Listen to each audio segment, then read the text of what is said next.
bonsoir et toutes et à tous daleen ak jàmm seen émission le rendez-vous de Sénégal 7 le rendez-vous de Sénégal 7 du lundi au jeudi mais tey nag comme ni ñu koy defee aujourd'hui nag c'est le rendez-vous hebdomadaire avec Clédor Sène le leader du mouvement Clair Vision comme ni ñu koy defee chaque jeudi rek di waxtaanee l'actualité phare de la semaine nga xam ne moo marqué actualité bu réewu Sénégal wala sax actualité en àddina bu war nga këpp loolu moo tax je vais juste donner la parole à monsieur Clédor Sène salaamaaleykum Clédor. maa ngi lay nuyu et à travers toi téléspectateur Sénégal TV yëpp. di am mbégte chaque fois chaque semaine say toog yow actualité semaine bi ay bis bi. merci beaucoup Clédor ñu dugg suñu vif du sujet actualité phare. nga xam ne mun nañu wax ne ay bés yëpp c'est l'affaire Ousmane Sonko. Oui. L'affaire politico-judiciaire comme ni ñu koy waxee. mun nañoo wax ne démb séance plénière moo amoon à l'Assemblée nationale sur la question de la levée de l'immunité parlementaire ki nga xam ne mooy le député Ousmane Sonko nga xam ne rek dafa mêlé aussi affaire de mœurs Adji Sarr benn masseuse de 20 ans jiñ ko li nga xam ne mooy wàllum viol ak li nga xam ne mooy tentative menace de mort. démb nag député yi daje woon amal séance plénière mu nekk séance plénière boo xam ne dafa mouvementé woon gis neen ce qui s'est passé les députés yi nga xam ne ñoo féetoo foofu lee si kujje gi gis neen génn neen wax ñi nga xam ne ñoo féete aussi si nguur bi ñoom tamit génn neen wax noo gisee déroulement séance plénière bi ak levée immunitaire parlementaire bi nga xam ne ñu ngi koy teg si ndodd ki nga xam ne mooy Ousmane Sonko. waaw loolu mënuñu ko def sans fàttali rek évolution dossier bi ci diggante ba ñu ko yëkkatee ak ba ñuy dem ci composition wu comité ad hoc boobu nga xam ni moo war a lever immunité parlementaire Ousmane Sonko. Parce que ci diggante bi on a mis sur la place publique quand même les procès-verbaux et les pièces de l'enquête. Rapport médical beeg yëpp mu ngi ci réseaux sociaux yi. ñëpp yor nañ ko léegi amatul secret de l'instruction et pourtant avant ñuy def plénière boobu la première séance de l'Assemblée nationale à la conférence des présidents loolu la ñu bañoon jox député yi procès verbal yooyu nga xam ni weesaaroo na léegi dañ ko bañoon jox député yi réquisitoire du procureur dañ ko bañoon jox député yi ak lettre ministre bi président Moustapha Niasse daf leen ko liiral tout juste te loolu mënoo ko garder de mémoire mënoo ci travailler mënoo ci def ay annotation wala ay benn exploitation possible léegi ñu jéggi loolu dem je crois ci suba ñu dajaloo en séance plénière pour constituer comité ad hoc bi nga xam ni moo war a lever immunité parlementaire day fonctionner comme benn petite juridiction mais foofu tamit li indi polémique bi ak tension yi mooy député yi tamit foofu dañu am raison parce que réquisitoire du procureur lañ leen tegal réquisitoire bi dafa viser X alors que dañ leen demander ñu lever immunité wu Ousmane Sonko donc ñoom joxuñu leen document boo xam ne dañ ci bind tur Ousmane Sonko mais bi ñu génnee ñoom ku ci nekk def na déclaration majorité bi comme député opposition yi dañ ni ñoom réquisitoire du procureur lañ leen tegal te réquisitoire bi ça vise X donc sur cette base mënuñu lever immunité parlementaire seen naataango parce que visé wu ko ad nominem nommément léegi ñu interviewer aussi les députés de la mouvance ñoom ñu ni këyit bi ñu gis turu Ousmane Sonko moo ci nekk te nous on a le réquisitoire du procureur. te loolu kii wax sax le président de l'Assemblée nationale. Wow. Moustapha Niasse il a dit que il y a bel et bien un nom et un prénom Ousmane Sonko a été nommé cité dans la lettre du ministre loolu le président de l'Assemblée nationale donc mu mel ni comme manipulation dafa am si ñaari côté yi aussi dans cette affaire Clédor. waaw kan ma wax dëgg. finalement xam nga Ousmane Sonko. il a été cité dans la note du juge d'instruction du 8e cabinet qui a défini X comme étant Ousmane Sonko. Le papier du juge du 8e cabinet n'a pas été vu par les députés de l'opposition donc ñoom tout le temps dañ koy nëbb li nga xam ni wesaaroo na tey ci réseaux sociaux yi mooy procès-verbaux yi ak certificat médical bi expertise médicale bi dañ leen ko nëbboon ci bi ñu def conférence des présidents léegi fuité na de la même façon li nekk ci juge d'instruction bi dañ leen koy nëbb parce que avocat wu Ousmane Sonko mënaguñu constitué mënaguñu dem ci juge d'instruction bi pour jël fa dossier bu fekkee ni réquisition bi x moo ci nekk donc ñoom dañuy nëbb dafa am lu ñuy nëbb donc dès lors day nekk lu politique le procureur vise x le ministre il dit Ousmane Sonko donc député de la majorité yi nee nañu ministre bi Ousmane Sonko la tudd nommément donc le ministre qui est représentant du gouvernement il vise Ousmane Sonko alors que le maître des poursuites il vise X foofu am na inconcordance ak incohérence boo xam ne daf ñuy njortuloo rek ni dafa am ay relents politiques mooy ce complot là qui se dessine de jour en jour moo tax nit ñi seen xel tey ci dossier boobu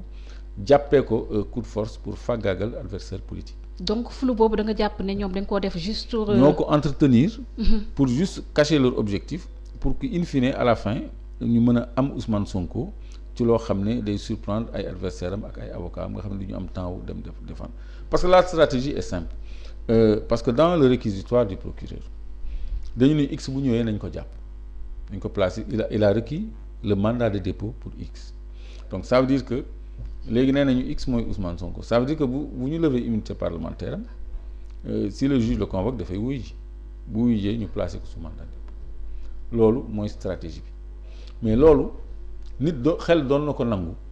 bu fekkoon ni liñ koy tuumaal dañ ko firndeel mu am des charges suffisantes li ñu naan un faisceau d'indices grave et concordant bi nga xam ne mën na firndeel ni kii liñ koy toppee moo ko def loolu bu amoon sax xel mën ko nangu mais loolu dara amu ci parce que plus ñuy dem plus ñuy gis ni loxo nguur gi ci boppam moo ci nekk parce que nee naa la le ministre a cité Ousmane Sonko d'après le député du Benno Bokk Yaakaar mais également xale bi bi mu woowee ñi muy woo maanaam mooy oto bi ko jël si woon 4x4 bi ko jël si woon le monsieur Mbaye là c'est un militant de l'APR oto bi am médecin am avocat te neen ñu sax avocat la on a précisé avocat bu jigéen c'est ressorti de ces dépositions dans ces procès-verbaux wax na ci loolu avocat bu jigéen moo nekkoon ci oto bi ak benn docteur xale boobu fu mu jëlee moyen déplacé avocat bu mag ak docteur médecin guddi au-delà des heures de couvre-feu un militant un membre de l'APR ñoo conduire leen ñu récupérer ko pour yóbbu ko mu defi expertise médicale kooku benn anomalie la plainte bi ñu bind qualité bi dafa nekk loo xam ni ñëpp njort nañu juriste moo ko bind te avocat bi ñu waxoon ni moom moo nekk ak moom maître Dior Diagne la ñu tuddoon mais moom weddi na loolu te nee na ku ko ci tuddati mu porter la plainte dégg naa sax am na ñaar ñoo xam ni nee na daf leen di porter plainte léegi xale bi ci boppam kenn gisatu ko mu ngi ci kër kilifa ñu téye papaam jóge ba dëkk ba mënul gis doomam doom ji moo ko mën a woo mais moom mënul woo doom ji parce que numéro inconnu lay woote loolu moo tax ñun ñu souhaité jeunes yi def ay tag pour ñu feeñal xale bi fu mu nekk xale bi dafa war a génn parce que moom moo lëmbe réew mi parce que tout ça li nga wax assemblée nationale ak échauffourée yi amoon nag ak arrestation yi am yëpp benn xale bu jigéen bu am 20 ans moo ko waral te kooku dañuy méngale kàddoom ak kàddu Ousmane Sonko moom wax na ba pare yoon bind li mu wax ñu consigner ay propos sur procès verbal Ousmane Sonko dañ ko waroon a déglu en première instance comme moom ni lii ak lii lañ la tuumaal lii ak lii la xale bi wax yow poser ko ay questions ñu consigner ko sur procès verbal avant muy dem ci juge mais dañuy foqati enquête bi ci loxo gendarmerie mi nga xam ni dafa jëmoon ci déglu téléphone ñoom ki jël si woon ndaw si le mbay de l'APR la ak avocat beeg nu mu tudd médecin bi te communication yooyu bu ko dégloo yooxu dina jip fu ñu ko séntowul te dafay am conséquence yu rëy ci gouvernement bi parce que lii c'est cousu de fil blanc lu ñu fomenté la donc lii yëpp nag day wane parce que kaddu xale bi ak kaddu Ousmane Sonko ban moo ëpp crédibilité xale bi ay mbokkam yi ko jur nee nañu dafay faral di juyoog dëgg maanaam du waxkatu dëgg mais une thèse qui a été démentie. Ban thèse la ñu démentie tey démb maa ngi suivre benn reportage boo xam ne une journaliste de la TFM dafa dem déplacé wu si ba village bi nga xam ne xale bi foofu la sokke ko. maamam bu ko yar ak nijaayam yépp ñoo am neen seede yu rafet yoo xam ne moom la ñuy def si seen ay doom di ñaan aussi justice mu leeral par rapport à cette affaire mu mel ni comme aussi ay manipulation daf ci am parce que ñeneen ñiy wax ne que xale bu doy waar la ñooñu waxuñ à visage découvert ci ay audio la ñuy wax mais ñii dañoo wax la télévision s'est déplacée dem ba seen village yi seen parents yi ñoo wax seede ci xale bi lu rafet donc présomption d'innocence bu ñu may Ousmane Sonko mun neen ko may ba tey xale bi parce que ñoom ñaar ñëpp kenn xamagul dëgg bi fu mu féetewoo ci Clédor. waaw dëgg bi xam nañu fu mu féetewoo parce que xale bi daf ni dañ ko sàkku ci lu mu àndul maanaam dañ ko siif. rapport médical bi nee na sëy amul xale bi fukki waxtu ak juróom-benn laata muy ñëw foofu séqul ak kenn donc amul lenn luy wane ni séq na ak kenn dara fukki waxtu ak juróom-benn laata mu fay ñëw kon li mu wax ndërmeelu na. kooku bu nee dañ ko siif rapport médical këyit loolu du présomption d'innocence ou de culpabilité mais pièce dossier bi moo ñu permettre nga xam ni mu ngi ci espace public bi. moo ñu permettre ñu am jàngat boobu. kon bu nee dañ ma sàkku docteur ni yow mii kenn laalu la kon loolu dafa ndërmeelu ba noppi kenn waxatu fi waxu pistolet yaa ngi fàttaliku ñaari pistolet koo xam ne dafay ñëw pour masser pour am relaxation lu muy amee ñaari pistolet ci jigéenu 20 ans boo xam ne ba noppi nee nañ da ko doon xoj sax ak yooyu te kër ga kenn déggul te moom moo wootee pour ñu jël si ko donc ay mbokkam buñ ko seddalee ni kii di waxkatu dëgg. ki nga xam ni moom la doon liggéeyal bu ko seedalee ni kii di waxkatu dëgg. ñenn si yeneen mbokkam tamit seedal nañ ko tamit. waaw mais ñi mu nekk ci seen loxo. xale bi xam nga wax nañu. jaar wax nañu c'est une victime c'est vrai. parce que dafa am enfance difficile. parce que yaroowul ci cellule familiale maanaam ak papaam ak yaayam papaam Gambie la jóge pour ñëw seet si ko. donc moom dañ ko doon jox ay tantam ginnaaw raay fii la nekkoon loolu aussi def nañ ci enquête kër gi mu nekkoon ak ñi mu dëkkaloon ñooñu wax nañu ak seede nañu ci moom koñ bi mu dëkk ñi mu doon liggéeyal atelier tailleur bi mu nekkoon ak yooyu ñooñu seede nañu ci moom loolu c'est pas des histoires inventées léegi lu tax xale bi kenn mënu ko teg bët fi mu nekk nii lu tax kenn mënul xam fu mu nekk te yow yaa lëmbe réew mi yaa porté plainte. d'accord mais Clédor ñu gis ne carrément selon les PV lu ñu wone ak lu gynéco bi wax peut-être la thèse du viol mun nañ ko écarter mais dañuy gis ne aussi l'affaire Ousmane Sonko ak Adji Sarr la machination de la levée de l'immunité parlementaire du député Ousmane Sonko mu ngi ba tey en cours. donc sur cette affaire. donc loo yaakaar ban dëgg sërëx la nar a tegal Ousmane Sonko fekkee viol amul. xam nga nee nga la machination de la levée de l'immunité parlementaire de Ousmane Sonko est toujours en cours. machination mooy pexe.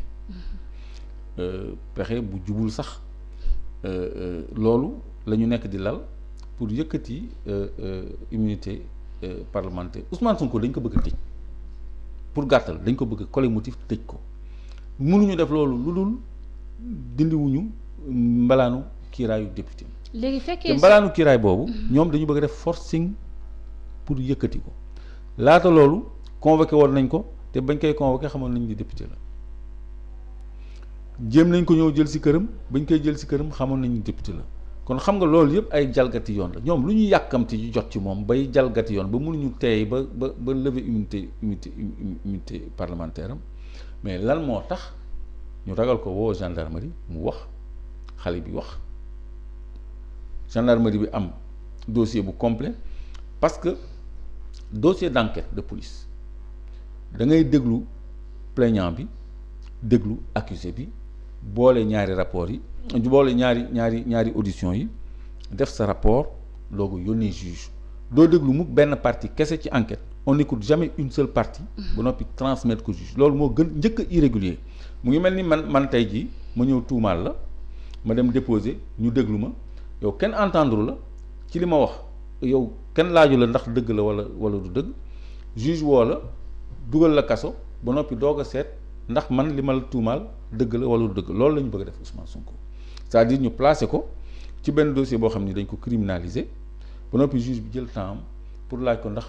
Adji Sarr li mu wax est-ce que dëgg la alors que expertise médicale bu ngi nii nee na amul rapport. Pourquoi waruñu prudent président Macky Sall moo waxoon 31 décembre am na ñoo xam ne ci dëkk bi bu ñu leen tegee yoon maanaam bu ñu leen jàppee day mën a jur ay trouble à l'ordre public day mën a indi fitna ci réew mi yu mel noonu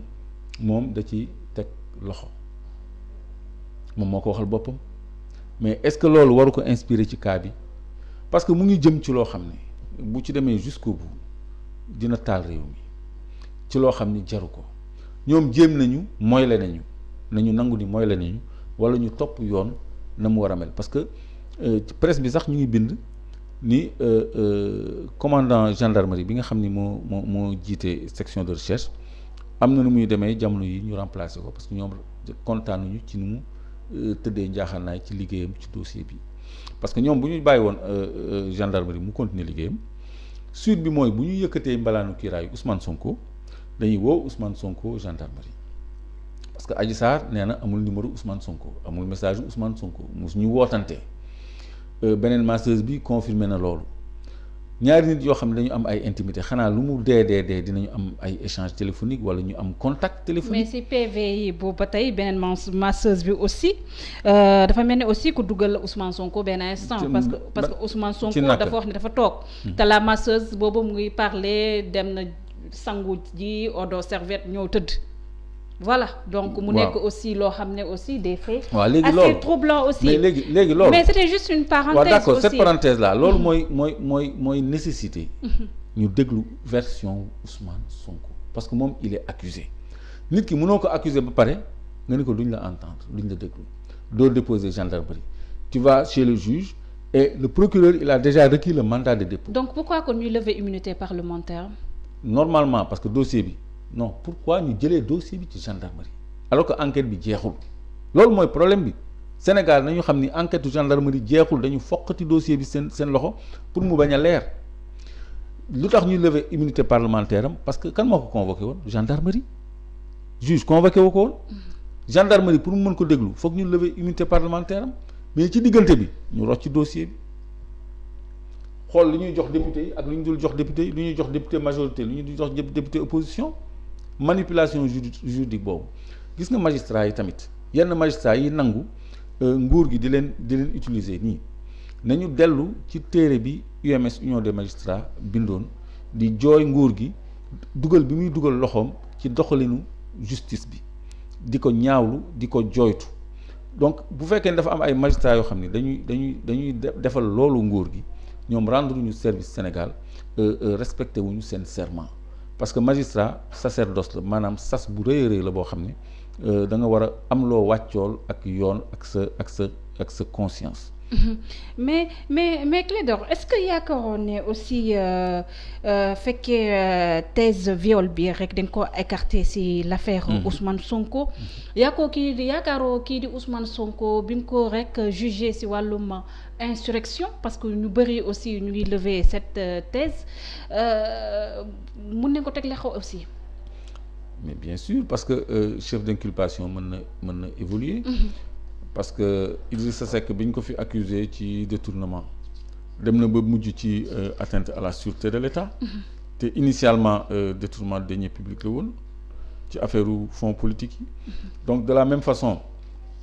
du bett kenn bu ñu demee ba amuñu fu ñu jafandu ñu jël atteinte à la sûreté de l'État incitation à l'insurrection incitation à la violence appel à manifestation non autorisée seen affaire yooyu. te nag dañ koy diisal am na nu ñu koy bindee loo xam ne boo ko déggee sax da ngay tiit acte et manœuvre de nature à jeter le discrédit sur les institutions ou leur fonctionnement et cetera yooyu la ñuy bind article 80 yooyu man dañ ma ko bindal ba ma këru ko donc loolu la ñuy bindal les hommes politiques moo tax bokkoon na ci li ñoom Ablaye Wade doon xeex avant ñuy accès au pouvoir la suppression de l'article 80 mais ñoom it ba ñu yéegee dañ ko fi bàyyi. président Macky Sall tamit pour faire pression. président Macky Sall tamit dafa doon jooy article 80 dañ ko doon kaas moom ak kuréelu opposition bi ñu àndoon ak yépp moom tam bi mu yéegee daf ko fi bàyyi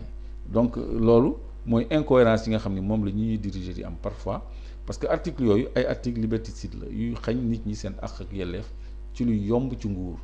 donc mën nañ la soupçonner rek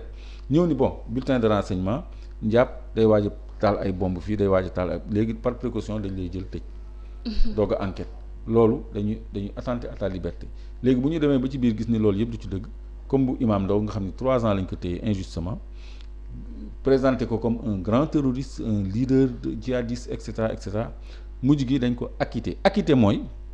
bokkut ak relax acquitté mooy yow sa der dafa set wecc ci liñ lay tuumaal du bénéfice du doute du dara mooy yow dañ la topp à tort loolu lañ ko def donc yu mel noonu disposition liberticide yooyu ci suñu code pénal moom la ñu war a réformer te moom moo doon combat homme politique yëpp bu ñu nekkee opposant mais bu ñu ñëwee au pouvoir dañ koy garder pour utiliser ko contre leurs opposants donc si pour répondre à ta question mën nañu du ma bett ñu inculper Ousmane Sonko pour article 80 wala incitation à l'insurrection wala appel à l'insurrection bu fekkee ni li ñu njëkk a jàpp muy affaire viol bi mënul taxaw. Vague d'arrestation yi nga xam ne nemmeeku nañ ko aussi du côté de Ousmane Sonko ñu ngi wax ne sax jàpp neen jabari kii nga xam ne mooy l'administrateur du parti Birame Souleye Diop nga xam jabar bi aussi dañ koy tuumaal ne rek portable boo xam ne rek dañ loon wax jëfi ñaaw ñi nga xam ne ay kilifa di appeler aussi à l'insurrection kii di Abbas Fall le coordonnateur de PASTEF au niveau de Dakar. Donc sur ce coup est-ce que mënuñoo wax ne fu mu toll nii le Pastef de Ousmane Sonko la Ousmane Sonko ci boppam mu ngi ci ligne de mire de la justice est-ce qu'il n'est pas aussi ci benn mauvaise passe. Mais bien sûr le Pastef dans son ensemble est visé parce que bu fekkee ni jabaru Birame Souleye ak Abbas mën nañu jàpp ni sax xëy na dafa am lu ñuy enquête mais xale yi nga xam ni dañu nekkoon di manifester le lundi bi ñu bëggee woon jël ci Ousmane Sonko ñoom dañ leen jox ay chefs d'inculpation yu 10 yu grave comme insurrection atteinte à la sûreté de l'État incendie criminel incendie volontaire destruction de biens appartenant à autrui et cetera donc ku ci nekk am na lu ñu teg sa ndodd loo xam ni lu 10 la loo xam ni lu criminel la te la xewoon foofu yëpp ki ko sooke mooy ki jóg autorité bi jóg convoqué député boo xam ne amul droit convoqué ko ba noppi yebal ay alkaati ca koñam waxuma sax ci këram rek mais ca koñam lëmm ak cadre koñam di xeex ak ay militant wu député boobu nga xam ni mbalaayu kiiraayam moo ko aar moo tere force de l'ordre yi war koo mën a ñëw jël si donc ñoom bu ñu respecté woon yoon maanaam lii ñu mujjee nii bu ñu ko commencé woon kon la xew keroog lundi du xew bu ñu woon ok bëggoo ñëw léegi nañu yëkkati sa immunité ñu xaar ba assemblée def lu muy def ba pare ñu yëkkati immunité te bu boobaa sax gendarmerie la war a dem mais pas ci juge bi parce que dafa am enquête en première instance suuf enquête en première instance ñaari partie ngay déglu ñaari partie yow boo ma porté plainte man procureur mën na santaane sax ñu arrêté ma mais pour enquête et arrestation parce que day fekk yow li nga may tuumaal dafa jege dëgg trop y a 90% de chance que mu demee noonu léegi man su ma ñëwee dañ may entendre su ma waxulee lu yenu maanaa ñu defeere ma donc Ousmane Sonko am na droit loolu mën nañ ñëw ni ko kii wax na lii léegi yow nu mu demee est-ce que demoon nga fa est-ce que nii la demee est-ce que da nga ko violé est-ce que da nga yoroon fetal est-ce que da nga ko xoj est-ce que loolu mooy enquête mais defuñu ko waaw léegi ñu bëgg ko yóbbu directement yow lire nga réquisitoire procureur il a ordonné le mandat de dépôt pour X kan mooy X Sénégal ñëpp léegi dañu xam X moo doon inconnu léegi X c'est le X le plus connu au Sénégal c'est Ousmane Sonko waa mouvance présidentielle bi nee nañu X c'est égal Ousmane Sonko moom la ñu requérir mandat de dépôt direct kon moom xam na fu ñu ko jëmee il est informé man information yi ma am mais yu ko gën a xóot la am yu ko gën a leer la am kon est-ce que il va se laisser abattre mais loolu mooy problème bi. d'où la réponse politique. La réponse politique parce que la manœuvre elle est politique et même bassement politicienne. Oui, c'est une démarche politicienne mais cette histoire de mœurs ne tient pas debout parce que le rapport médical mais a ébranlé l'accusation. Il n'y a pas eu de rapport 16 heures de temps avant que la fille ne se rende au cabinet du médecin 16 heures de temps c'est plus qu'une demi-journée alors ça c'est une pièce technique c'est une expertise médicale loolu du tuuma du waxu Adji Sarr du waxu Ousmane Sonko du waxu borom salon bi du waxu benn témoin kooku waxu docteur la boo xam ni daf ko saytu dafa xool xale bi saytu ko te loolu mooy liggéeyam dafa prêter serment def rapport am kon wax ji jeex na. juste rappelé ba tey rek si wàllum dossier Ousmane Sonko ak levée immunité parlementaire am le comité ad hoc fas yéene nan daje suba à 10h Sonko convoqué au début de semaine prochaine mu mel ni comme le sort de Ousmane Sonko c'est déjà scellé. début de semaine prochaine mooy suba 10h. non comité ad hoc bi. ñoom ñooy réunir à 10h. léegi après Sonko ñu ngi koy xaaral ni la semaine prochaine. waaw. léegi loolu yëpp processus bi la loolu dafay wane ni caaxaan lu oyof taxul ñu yëkkati immunité député immunité parlementaire lu sacré la lu ñu protéger la moo tax yoon ba ngay aw pour dindi ko ñoom sax dañ ko jéggi parce que da nga war a woon député yu lu leer ay tuuma yu leer yoo xam ne dalay won ni ñii kii ñuy tuumaal am na lu ko yoon war a mën a toppee pour ñu mën a lever immunité donc comité ad hoc bi dana déglu Sonko wala ka fay nekkal ñi war a jël parole te waxoon naa leen ni bokk na ci ñi jël parole gouvernement bi benn député opposition rapporteur u séance bi donc ak député majorité bi te loolu fi mu jëm ñëpp xam nañ ko parce que 8 contre 3 la 8 voix contre 3 donc ñoom doon nañu jéem a sax dugal ci comité bi benn député wu réew mi te réew mi léegi dafa passer de l'autre côté comme non inscrit dañu na doon jël la femme la Fatou Ndiaye xaw ma de réew mi à la place de Bamba Dièye finalement Cheikh Bamba Dièye la ñu choisir donc le vote sera mécanique amul benn illusion léegi bu ñu leen convoqué semaine prochaine pour statuer en plénière ci levée bi les choses sérieuses vont commencer ce jour-là. ba tey mën nañu am beneen lecture sur l'affaire Ousmane Sonko Adji Sarr parce que quoi qu'on dise Ousmane Sonko au-delà de son adversité ak kii nga xam ne mooy président Abdoulaye Wade il n'était pas trop aimé aussi si beneen camp bi moo nekk opposant yi mais dafa mel ni aussi cette affaire c'est un mal pour un bien aussi parce que gis nañu aussi kii di Aïda Mbodj démb taxawaay bu mu fa taxaw mun nañu wax ne démb sax moo nekkoon avocat kii nga xam ne mooy Ousmane Sonko ñu gis maître Abdoulaye Wade kàddu yu mu ci yëkkati bien avant que bien vrai que ñëpp ñu bëri dañoo jàpp ne ce sont des un soutien ambigu parce que dañoo jàpp ne benn instant dafa rek wane ay faiblesse kii di Ousmane Sonko est-ce que lecture juste la est-ce que finalement mun nañoo opposition bi dafa rangé wu derrière Ousmane Sonko pour faire bloc wala c'est juste benn récupération politique? Non, l'opposition dans ce dossier-là dafa def bloc derrière Ousmane Sonko parce que maa ngi doon fàttali ni le Front de résistance nationale dafa def benn communiqué de soutien à Ousmane Sonko député opposition bi tam dañu def bloc derrière Ousmane Sonko dégg nga honorable Mame Diarra Fam dégg nga Cheikh Abdou Bara Dolly Mbacké déglu nga Aïda Mbodj déglu nga Moustapha Guirassy qui a même démissionné de la commission. Il en a marre parce que li mu gis le supporté wul il est député gis nga aussi taxawaayu ku mel ni Cheikh Bamba Dièye donc ñooñu ñëpp jël nañu problème bi à bras le corps loolu c'est un soutien vraiment sincère il est d'autant plus sincère que xam nga opposition bi ku ci nekk su élection jotee da ngay demal sa bopp mais loolu compétition la mais bu compétition bi jeexee bu fekkee ni dañuy fàggaagal benn membre opposition bi liy yoon mooy opposition bi yëpp def bloc nekk benn man je me suis longtemps battu contre le régime socialiste mais bi ñu jàppee Khalifa Sall nañu doon xeexalee Karim Wade noonu lañ doon xeexalee Khalifa Sall ba ñu am ay rapport de fraternité ak ay waa kër Khalifa Sall ak ay militants wu Khalifa Sall parce que opposition bi aussi quelque part c'est une famille la politique nag c'est la politique dina am tout le temps ñoo xam ni dañuy am ay arrière idée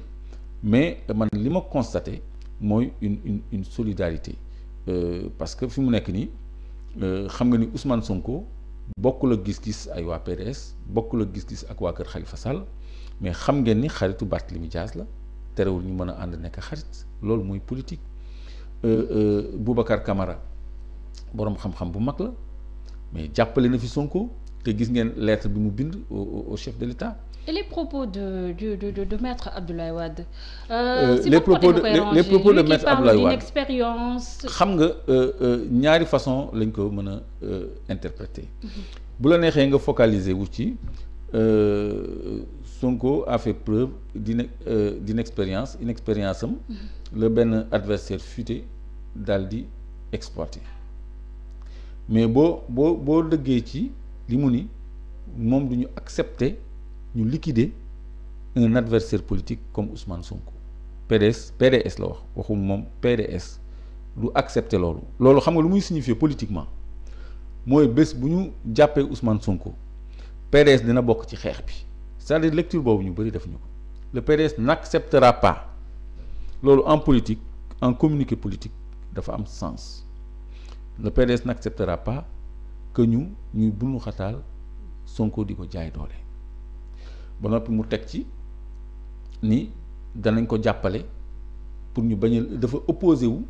pour ñu d'accordul pour ñu lever immunité parlementaire u Ousmane Sonko cela veut dire bu ñu lever immunité parlementaire Ousmane Sonko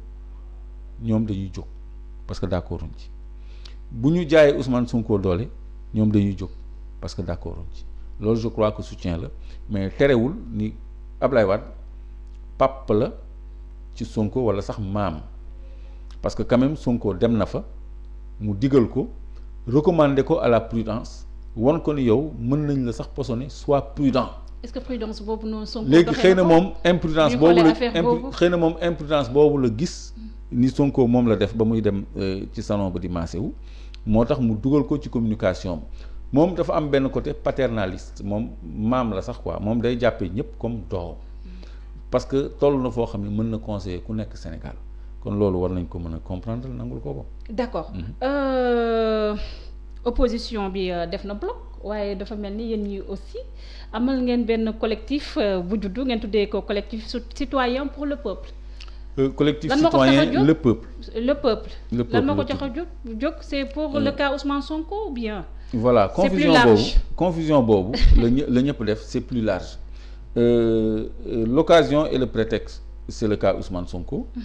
De la même façon que PDS ni du accepter ñu fexeel Ousmane Sonko du accepter ñu lever immunité parlementaire Ousmane Sonko de la même façon la coalition le peuple ni du accepter ñu fàggaagal Ousmane Sonko di lever immunité parlementaire moo tax ma ne la les choses sérieuses vont commencer la semaine prochaine bés bu ñu nammee lever immunité parlementaire am ba noppi ñu woo ko pour placer ko sous mandat de dépôt. D'accord. Clédor am na quelques notes yu ma noté démb par rapport à votre discours je vous cite. Vous dites que s'il je pense que c'est le président de la République. Son projet en exécution on sonne l'insurrection. Après nga ne on va organiser des comités de résistance dans les quartiers pour faire face. ngeen jublu si lan est-ce responsable aussi Clédor ak dëkk bi tension bi fu mu toll nii. si est-ce que amul beneen message boo leen d'apaisement bi ngeen waroon indi. si parce que noonu la ñu war a waxee ak régime président Macky Sall parce que manifestement dañu jëm ci jalgati ay àq ak yelleefu askan wi rawatina député yi parce que boo xoolee ñoom lépp doole lañ koy defee président Macky Sall nee na assemblée nationale état d'urgence ak état de siège léegi dootul sa problème léegi sama loxo laa koy téye. lu muy doyee armée ak police ak gendarmerie te mu am majorité assemblée nationale président Macky Sall moom wax na yéeneem nee na day neenal opposition Sénégal fii. mais ça c'est de bonne guerre c'est un langage politicien là aussi. voilà si c'est de bonne guerre ñun tam dinañu tenir un langage qui est aussi tout aussi de bonne guerre. mais une insurrection c'est de bonne guerre insurrection mais moom répression lu koy faj. répression da ngay croiser les bras ñu réprimer la torturer la gisoo ñu jàpp waa kër Sonko yi dañ leen torturer leen def yoo xam ni mënuma ko nettali fii di leen laaj ndax séeréer ngeen wala joolaa ngeen di leen traquer di déglu seen communication di nangu seeni téléphone mais loolu c'est de la dictature. léegi loolu da nga bëgg daal ñu ni bon nous on est responsable dañuy croiser les bras comme ñi nga xamoon dañu ni non on a confiance à la justice de notre pays Khalifa Sall loolu waxoon Karim Wade loolu waxoon sama justice dëkk moom woo damay dem wuyu ji je fais confiance à la justice de mon pays parce que pour moom il n'a rien à se reprocher xool fu mu mujj Khalifa Sall fu mu mujj seen àq ak seen yelleef yëpp la ñu jalgati jaay leen doole jaay doole seen militant bu ñu manifester ñu réprimer leen loolu moo fi amoon ñun dund nañ ko léegi ñun est-ce que dañuy may Macky Sall loolu nga xam ni koo xam ne yow sa mandat jeex na yaa ngi sa dernier mandat yow 2024 nga war a dem yow looy balayee ay adversaires politiques pour ban horizon nga soxla dégager pour fan nga jëm y a aussi cette question sous-jacente yoo xam ni dañ koy jël en compte dans la lutte. D'accord mais parce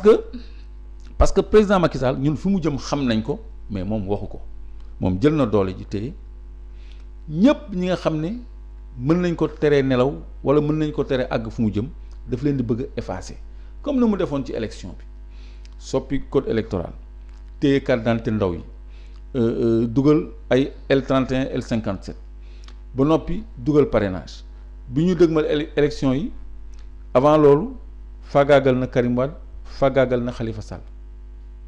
Khalifa Sall déposé ñu invalidé Karim déposé ñu invalidé mais loolu yëpp doyu ko taxul xelam dal parce que ñemewul compétition politique buggul jàkkaarloog Bougane buggul jàkkaarloog président Pape Diop buggul jàkkaarloog Hadjibou Soumaré buggul jàkkaarloog Abdoul Mbaye buggul jàkkaarloog Malick Gakou buggul jàkkaarloog kenn koo xam ne PDS wala xalifis yi mën nañu reporter seen vote ci moom mu jël ñoo ñëpp éliminer leen 26 candidats te terewul dafa sàcc élection yi parce que ay mineurs voté nañu téye nañu ay carte d'identité ak te malgré loolu yëpp Ousmane Sonko ñëw 3e parce que élection présidentielle élection nit la du élection parti législative mooy élection parti Ousmane Sonko ñëw 3e 15%. léegi ki nekkoon 2e muy Idrissa Seck gënoon ko gêner ci opposition bi ndax li mu xam ay dossier état mu récupérer ko parce que kooku moo ko doon laaj ay 7 milliards de Taïwan yi nu mu demee léegi loolu kenn dootu ko dégg moom récupérer na ko kan moo des Ousmane Sonko léegi ñun dañuy seetaan ñu fàggaagal Ousmane Sonko après jóge ci moom ñëw ci ñun et puis Sénégal nekk régime dictature. mais Clédor bu ñu xoolee ne Sénégal démocratie c'est un pays démocratique quoi qu'on dise à chaque fois rek bu ñu naree fal président si urne yi leen di falee donc au lieu ngeen dem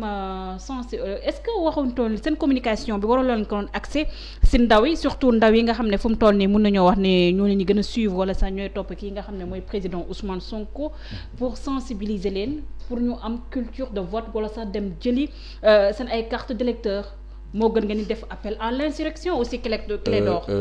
dëkk bi aussi moomu leen ko de Clédor madame dëkk bi dañ cee bokk dëkk bi askan bi defal nànk aussi te waxul tax ñu ni wax pour xale yi wàcc ci tali bi aussi tàng aussi Clédor déedéet comité de résistance laa wax ku ne résistance insurrection comité de résistance dans les quartiers pour faire face à qui jàmmaarloo faire face comment jàmmaarloo xeex ak régime bi xeex pour mu leer des mots chargés des mots clairs chargés xam nga lan la xam nga lu tax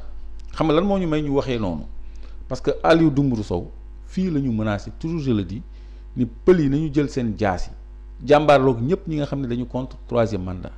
maa ngi la naan ki nga xam ne régime am jeex na. mais est-ce que vous yéen nga xam ne ay personnes responsables ngeen. war ngeen topp mais moom du personne responsable. non du personne responsable. parce que fii wax que ay jaase kii moom du personne responsable Clédor. waaw du personne responsable. donc pourquoi utiliser même kii. léegi yow. parole yi aussi nit bu jëlee jaas yi jëm ci yow da ngay ni yow tu es responsable tu vas croiser les bras doo organiser wu. pour jaaseem du la mën a laal pour bu jógee ak jaaseem nga fàggaagal ko. mais finalement est-ce que vous les gens de la société civile ak politique yi amu leen part de responsabilité ci violence de langage bi ñu seetlu aussi sur la scène politique au Sénégal aussi. dafa multiforme violence rawul nga fekk nit bu toog ngay fabriquer ay tuuma yoo koy teg. pour nëbb ko jant bi pour yàq deram pour tëj ko kaso ni mu mel. nga fomenter pour foowee liberté nit yóbbu ko kaso wala nga jël ay nit di leen torturer di leen brimer wala nga jël ay nit di rajaxe seen kër violence dafa bëri forme yaa ngi naan discours bi pourquoi mënuñu ko jëmale ci nit jeunes yi pour yar leen ci démocratie jeunes yooyu dañu téye seen carte d'identité jeunes yooyu ña ci am carte d'identité sax dañ ci bind non inscrits sur les listes électorales jeunes yooyu amuñu droit à rien du tout même ña cee étudiant bu ñuy laaj seen bourse sax alkaati yi mooy réponse bi brimade mooy réponse bi te des fois mu am ay mordom maa ngi koy fàttali keroog donc léegi ki nga xam ni dafa bëgg a indi un régime totalitaire un régime complotiste mais kooku ay moyens de force yu muy utiliser parce que moom il a la force de l'État mais ñun on va organiser le peuple pour ñu mën a résister à ces assauts injustifiés de l'État parce que fi mu nekk nii li muy nas nii lépp lu mu mënti jur xam nga bu jàppee Ousmane Sonko waa Pastef kenn du leen téye dañuy génn ci mbedd mi léegi ñoom bu ñu génnee ci mbedd mi xam nga exaction commencé na am na ñuy jàpp di leen torturer di leen tëj di leen kii di leen laaj ay ndax joolaa la ñoo ndax séeréer la ñoo yooyu xam nga violence dina am léegi violence boobu ñun société civile dañuy ni nous on n'est pas de Pastef suñu yoon nekku ci nañu bàyyi ñu massacrante ñun ci Sénégal la ñu bokk comme kilifa diine yi waxuñu comme ñi fi kilifa ñu ngi seetaan ba Aliou Dembourou Sow di woote naan nañu jël jaasi gor ñëpp ñi àndul ci lii ba noppi ñu samp ab pël teg ko ci mu nekk président de la République ni Abdoulaye Daouda Diallo sax la war a doon boobu ñëpp a ngi koy dégg te loolu flagrant délit la amul immunité parlementaire te procureur woowu ko procureur boobu bàyyi Aliou Dembourou Sow wax loolu moo ma war a bàyyi man ma wax li may wax ma woote résistance te bés bu ñu àggee fu ma lay wax nii maanaam jàpp Ousmane Sonko waa Pastef jóg duñ leen ci bàyyi duñ leen bàyyi xeex bi léegi loolu nag dañ koy waajal dañ ciy waajal suñu bopp parce que dinañ ñu jàpp dinañ ñu dóor dinañ ñu rey dinañ ñu tëj kaso dinañ ñu def lu nekk dinañ ñu yàqal mais duñu toog di xaar loolu. Et le pays sera en feu et en sang. loolu yëpp mu ngi dépendre ci li président Macky Sall bëgg président Macky Sall daal moom moo ni am na ñoo xam ne boo leen laalee dëkk bi yëngatu rawatina nag boo leen laalee ci lu dul yoon kon moom moo yore solution bi parce que ñun li ñu def au niveau du peuple kuréel bi ñu tuddee le peuple mooy araftu rek araftu am na avantage mën na dissuasif mën na tax ki nga jàkkaar lool mën a peser le pour et le contre xool ndax jar na ko wala jaru ko mais jaru ko parce que chancellerie yi ñu ngi fi ambassade étranger ñu ngi fi dañuy gis liy circuler ci internet bi ay rapport médical yeeg déposition yeeg yooyu dañu xam ni dossier bi c'est du bidon danañu gis toutes les manipulations ñoom amuñu sax kersa bët étranger yi leen di xool RFI benn africain étranger moo ni nañu def Karim ak Khalifa Sall noonu la ñu bëgg a def Sonko RFI ci analyse am ni président Macky Sall dafa bëgg di éliminer ay adversaires am buy jëm ci élection loolu même waa bitim réew ñu ngi koy xalaat moom amul kersa sax sàmm deru Sénégal moom daf ñuy tooñ parce que dafay balafrer suñu vitrine démocratique parce que loolu du démocratie ñun nag boo gisee mu jaroonu lii ñun dañu xeexoon pour démocratie am pour xale yi mën a voter dañu xeexoon pour abaissement âge électoral léegi xale yi ñu bëgg a téye seen carte électeur ba noppi exclure leen du jeu parce que xam nañu xale yi ils ne votent pas Macky Sall ñu bëgg a téye seen carte injustement processus électoral bi ñuy ñoddi donc ñun mënuñu toog di xaar mbir mi dal suñu kaw Macky Sall mu ngi pare lu mu bëgg a def mu ngi koy def léegi ñun dañuy continuer rek di yàccaaral non on appelle à l'organisation de la résistance au niveau national nga xam ni bés bu forcing amee mu fekk fi opposition réelle sur le terrain parce que foofu lañu jëm ça va être sur le terrain président Macky Sall moo doon wax 2011 Ablaye Wade xamul lu dul rapport de force le changement se fera sur le terrain daal di woote à l'insurrection woo républicains yi woo tous les citoyens yi nga xam ni Sénégal ñor na leen ñu wàcc ci mbedd mi jàmbaar la nguur gi nga xam ni rapport de force rek la xam tey jii ci contexte boobu tam la ñu nekk moom it rapport de force rek la xam parce que culture boobu la am c'est un président brutal et violent voilà. D'accord. Juste rappeler aux internautes qui nous suivent yéen a ngi suivre seen émission le rendez-vous de Sénégal 7 vous êtes aussi seen rendez-vous hebdomadaire avec Clédor Sène Clédor ñu wax suñu dernière partie nga xam ne vaccin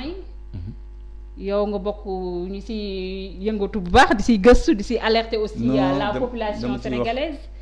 mais gis nañu aussi vaccin yi démb yegsi na Sénégal 200 000 doses le président Macky Sall ak i gouvernement mi réceptionné ko. mu jógee ci firme chinoise boobu di Sinopharm.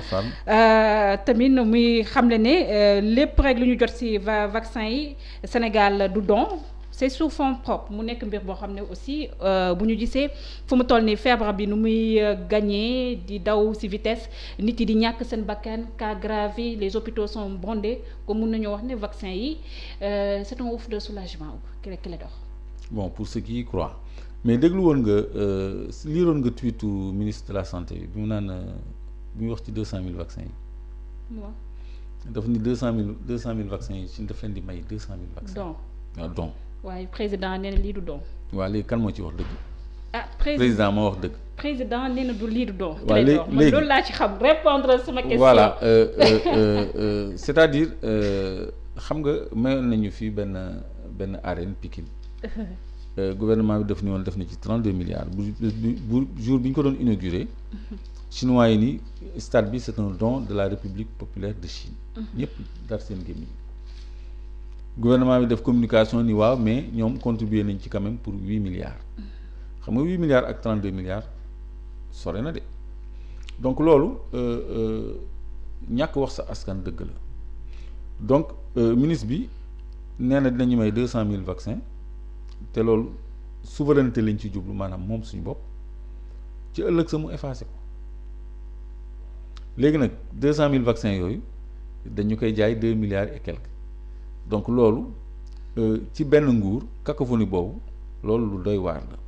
ñun daf ñuy njortloo rek li xewoon ci arène bi ñu ni dañ cee def 32 milliards ñi ñëw dañ leen ko may même scénario bi moo amaat entre le président et son ministre. mais bu ñu écarter rek yu sew sewaan yu. wàllum communication maa ngi ñëw. léegi sur l'essentiel mooy. démb vers 21h Air Sénégal indi na 200 000 doses de vaccin yoo xam ni président moo ko teeru avec une délégation. président moo teeru 200 000 vaccins pour une population de 15 millions de Sénégalais ba noppi def discours ni léegi dañu war a communiquer ak askan bi pour ñu accepter jël vaccin bi te communication boobu. ñi ci war a jiitu mooy les professionnels de la santé nañu communiquer déconstruire maanaam màbbal communication ñi nga xam ne gëmuñu vaccin bi wóoluwuñu vaccin bi pour que nit ñi mën ko accepter. Parce que le président a clairement dit que il n'y a aucune raison de s'inquiéter, de douter ou de spéculer sur les vaccins anti-Covid. mu mel ni comme ça genre lay waxal ki la dox. déedéet kooku lay wax ak waa Afrique du Sud xëy na ñi nga xam ne ba ñu jotee AstraZeneca dañ ko expertiser en laboratoire vaccin contre le Covid la te bokk na ci ñu ñuy indil en complément des vaccins chinois bi ñu ko analyser dañu gis ni empêché wul transmission virus bi li ma lay wax nii lu officiel la. mais n'empêche qu'ils se sont vaccinés parce que Afrique du Sud ils ont arrêté ça ils ne se sont pas vaccinés. mais ñoom ñoo njëkk a jël Sénégal ki la dañu arrêté c'est l'information que je suis en train de te donner depuis la semaine dernière c'est depuis la semaine dernière que l'Afrique du Sud a mis fin au vaccin après analyse parce que dañu constater parce que bu ñu vacciné wul woon nit ñi duñ ko constater dañu constater ni ça fait des ravages chez les plus de 65 ans et ça n'empêche pas la transmission du virus. mais Clédor bu ñu defee focus rek. non déedéet yaa ma ne chef de l'État nee na on n'a rien à craindre des vaccins contre le Covid. Et moi je suis en train de te dire loo xam ne du sama imagination mais lu am Afrique du Sud la nga xam ni dëkk bu am plateau médical de qualité occidentale la moom moo arrêté administration. mais il faut noter aussi que Afrique du Sud ñoom vaccin bu ñu jël ak vaccin bu ñëw ici au niveau du Sénégal aussi c'est pas la même chose. te professeur Tandakha lui c'est pas en politique moom scientifique la mu ngi xam ne carrément vaccin chinois bi à 79% dafa fiable. plus que ça c'est fiable à plus que 79%. le OMS homologué pour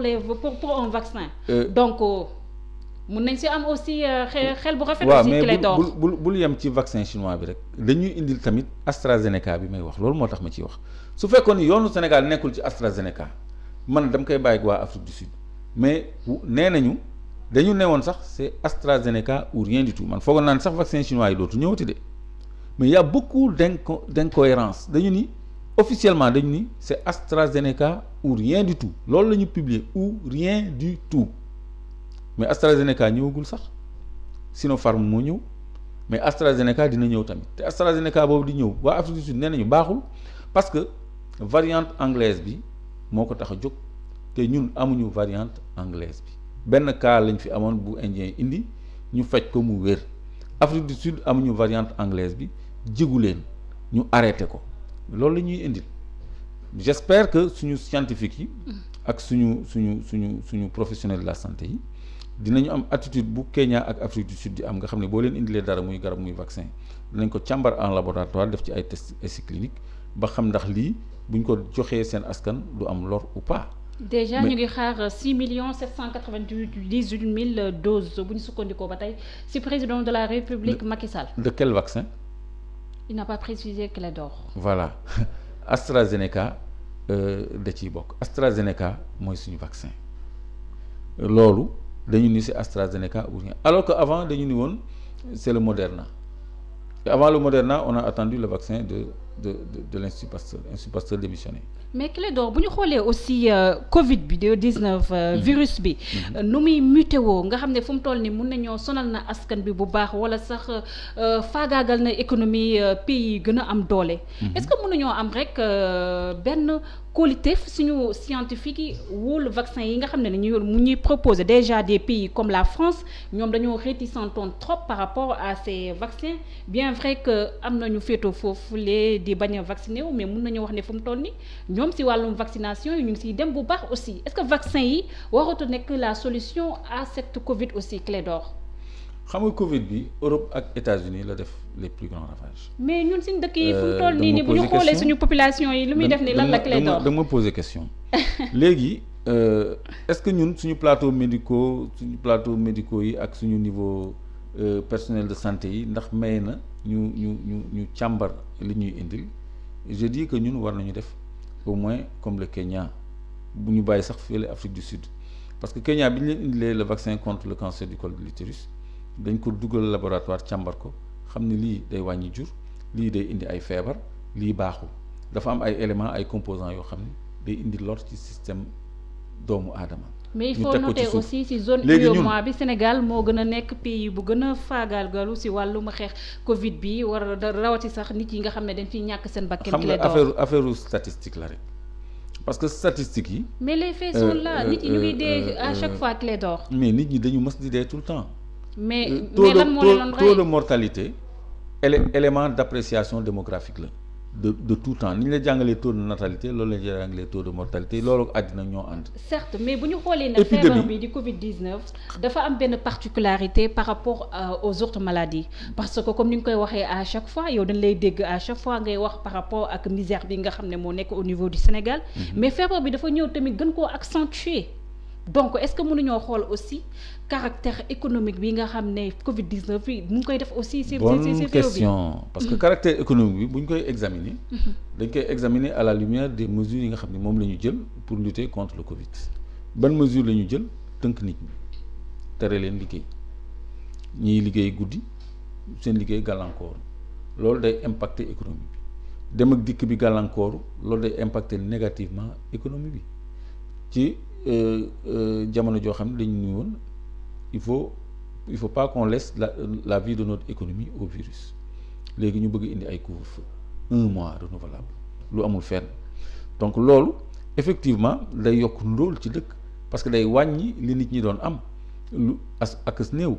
donc activité économique bi dafay nekk au ralenti te loolu impact économique la bi nga xam ne ci première vague bi sax la gënoon a metti parce que première vague bi moom kenn liggéeyul dara doxul ñëpp ci la ñu jóge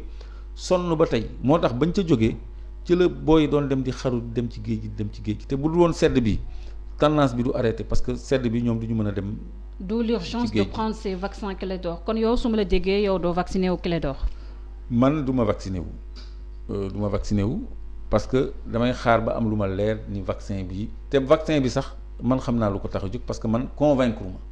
léegi nag li ma kontaan ci discours président Macky Sall mooy li mu ni enfin scientifique yi ak spécialiste de santé yi ni ñu ñëw communiquer wax ak nit ñi doon na édifiant tey jii nga am fii benn spécialiste de santé mu déconstruire man li may xalaat ak li ma gëm li ma wax ba dugal sama bopp loo xam ni dina dal sama xel dal xelu ñi ma daan dégg may wax ñu xam ne fii la dëgg bi nekk donc loolu ñu ngi koy xaar avec beaucoup d'intérêt et avec beaucoup d'impatience parce que affaire bi dafa war a leer parce que question de santé publique la ñëpp bëgg a wér ñëpp bëgg seen askan kenn bañul Sénégal man bëgguma Sénégalais yëpp dee dama bëgg ñëpp wér mais moo tax ñu war a def attention ca la ñuy administrer parce que dafa am ay cas yoo xam ne mënu ma ko rapporter fii mais il y a des fortunes diverses ci vaccin bi te pays yi nga xam ni fa la def ravage sax amuñu ci même précipitation que Sénégal et il y a des questions d'argent derrière gis nga le ministre et le président c'est gratis non c'est 2 milliards bon xam nga et si c'est à l'échelle de millions de doses ça va être encore beaucoup plus d'argent donc yooyu yëpp aussi dañ ko ciy xool. merci beaucoup Clédor émission bi jeexal na kon ma koy waxee à chaque fois rek man mbégte ak bànneex lay am à chaque fois bu ma lay recevoir chaque jeudi. merci ñoo ko bokk di kontaan man tamit chaque jeudi am waxtaan ak ñiy suivre chaîne télévision Sénégal 7 di ànd ak ñoom jàngat xew-xew semaine bi. di ñaan yàlla rek semaine bii ñu jëm. ñu fekkee ko ak dal dëkk bi nekk ci jàmm yàlla delloo ci xel yi ba nguur gi reculer ci li muy nas nii li nga xam ne jëmewul réew mi ci dal ak ci jàmm yàlla nañu ko yàlla defal. allahumma amin merci beaucoup merci aux internautes yéen ñu leen topp di ñu suivre suñu page Facebook Sénégal 7 wala ci YouTube bi Sénégal 7 émission bi jeex na. Et en plus c'était le dernier numéro de la semaine on se donne rendez-vous lundi inchallah beneen invité ak it yeneen thème à développer d'ici là prenez soin de vous et restez en compagnie de nos programmes merci